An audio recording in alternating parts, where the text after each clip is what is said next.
आज रोहतक में दिन निकला तो भूपेंद्र सिंह हुड्डा भी पूरे लाव लश्कर के साथ घर से निकल पड़े। अपनी लैंड क्रूजर गाड़ी में सवार पूर्व सीएम भूपेंद्र सिंह हुड्डा शहर से लेकर गांव-गांव तक गए, जहां उन्होंने सड़क पर जलभराव का जायजा लिया और खेतों में डूबे किसानों की फसलों का भी मुआवजा किया। भूपेंद्र सिंह हुड्डा ने सबसे पहले रोहतक शहर में जलभराव की स्थिति का जायजा लिया और इस दौरान हुड्डा अपनी गाड़ी के सनरूफ से बाहर निकलकर जलभराव की विकट स्थिति देखी और इसके बाद उन्होंने अपने विधानसभा क्षेत्र गढ़ी सांपला किलोई के दर्जन भर गाँव में जलभराव की स्थिति का जायजा लिया। इस मौके पर हुड्डा ने जलभराव और बाढ़ की तबाही के लिए सरकार को जिम्मेदार ठहराया और कहा कि सरकार बाढ़ पीड़ित किसानों को 40,000 रुपए प्रति एकड़ मुआवजा दे ताकि अन्नदाता और उनका परिवार खाने के लिए मोहताज न हो। देखिए, मैं कई गाँव में गया हूँ और आगे भी जाऊँगा। बहुत ज़बरदस्त जो है नुकसान हुआ है लोगों का, जलभराव हुआ है लाखों एकड़ में और कम से कम कहीं 5 फुट पानी है, कहीं 6 फुट पानी है। अब की फसल तो गई, अगली फसल की भी कोई उम्मीद नहीं है किसान को। और जैसे ये देख रहे हैं आप, ट्यूबवेल लगे हुए हैं, उनके कोठे डूबे हुए हैं, वो मोटरें भी गई और कई जगह मकानों में भी पानी घुसा हुआ है, मकानों का भी नुकसान है और पशुओं को चारे का और दिक्कत है। और फ्लड के बाद जो है बीमारी का खतरा रहता है, तो उसमें दवाइयों की ज़रूरत है, डॉक्टरों की ज़रूरत है। तो सरकार से हमने कहा है भाई 40,000 रुपया प्रति एकड़ तो किसान को मुआवजा दिया जाए।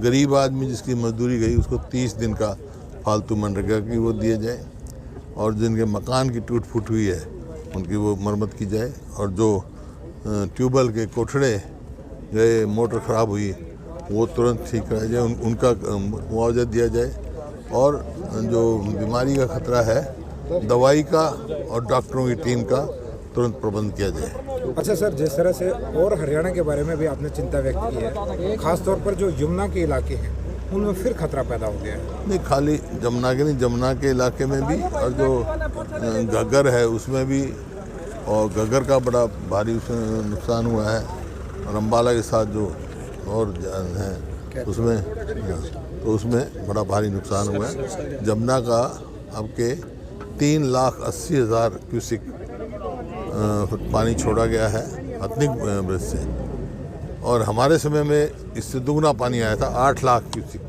लेकिन इतना नुकसान नहीं हुआ क्योंकि समय पर कदम उठा दिए गए थे। अब हर गांव में शिकायत मिली है मेरे को कि यहाँ ड्रेनेज की सफाई नहीं हुई, शहरों में सीवरेज की सफाई नहीं हुई। रोहतक शहर में आया मैं, सारा सुखपुरा चौक टूटा पड़ा है। इस प्रकार से जो काम होने चाहिए थे जमुना में, जो जमुना की स्थिति है, एनजीटी, मैं नहीं कह रहा, एनजीटी ने कहा है कि जमुना का रास्ता बदल दिया गया क्योंकि इलीगल माइनिंग हुई वहाँ। जो खुदाई है जितनी होनी से उससे कई ज़्यादा खुदे, तो पूरा का पूरा एक तो वहाँ मेरे को मिला आदमी, उसकी 25 एकड़ ज़मीन ही बह गई। तो इस तरह ज़मीन ही बह गई, रास्ता बदल गई, तो उसकी वजह से जमुना के पानी का ज़्यादा नुकसान। अगर ठीक समय पे सही कदम उठाए जाते तो ऐसे तो आपदा ही, पानी बहुत आया पीछे से, यहाँ की बारिश से नहीं है, पीछे से बहुत पानी आया, आपदा है। लेकिन अगर ठीक समय पे सही कदम उठाते तो शायद इतना नुकसान नहीं होता। तो कहीं ना कहीं लापरवाही है सर। अब तो तुरंत इनको राहत कार्रवाई करनी चाहिए, मुआवजा देना चाहिए 40,000 रुपये प्रति एकड़, डॉक्टरों का इंतजाम करना चाहिए, पशुओं को चारे का करना चाहिए, सारा इंतजाम तुरंत करना चाहिए। लेकिन मैं सुबह से घूम रहा हूँ, सरकार का कोई राहत कार्य दिख नहीं रहा है मेरे को। अच्छा सर, जिस तरह से आपने मुआयना किया है, तकरीबन हरियाणा में आपने जाके देखा है, उसके बावजूद सारी फसलें खराब हो चुकी हैं, ये तो कोई बताने की बात नहीं। लेकिन उसके बाद सरकार कह रही है कि समीक्षा के बाद ही वो जो है मुआवजा देगी। प्रत्यक्ष प्रमाणित की क्या जरूरत है? ये तो पोर्टल की इंतजार करते हैं। पोर्टल में किसान बताएगा, वो पोर्टल चलाएगा या अपना खेत देखेगा, जब बचाएगा या पशुओं को बचाएगा, पशुओं चारा का इंतजाम करेगा, बच्चों के खाने का करेगा, पोर्टल चलाएंगे। तो पोर्टल की क्या जरूरत है? प्रत्यक्ष प्रमाण अब तक तो राहत कार्रवाई शुरू कर देनी चाहिए थी।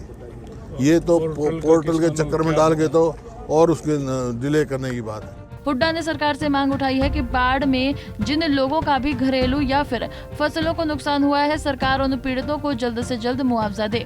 उन्होंने इस मौके पर ये भी कहा कि बाढ़ की तबाही में सबसे ज्यादा परेशानी मजदूरों को हुई है, इसलिए सरकार मनरेगा योजना के तहत मजदूरों को 30 दिन का अतिरिक्त काम दे। बता दें कि यमुना नदी में आई बाढ़ को लेकर हुड्डा ने सरकार को जिम्मेदार ठहराया है, क्योंकि उन्होंने कहा कि यमुना नदी में अवैध खनन के चलते नदी ने अपना रास्ता बदल दिया है, जिसके चलते प्रदेश के कई जिलों में लोगों को जानमाल का नुकसान हुआ है। रोहतक से दीपक भारद्वाज, पंजाब केसरी टीवी। हमसे जुड़े रहने के लिए हमारे YouTube चैनल को सब्सक्राइब करें और नई वीडियो की नोटिफिकेशन के लिए बेल आइकॉन को दबाएं। अगर आप ये वीडियो Facebook पर देख रहे हैं तो लाइक जरूर करें और ज्यादा से ज्यादा शेयर करें। धन्यवाद।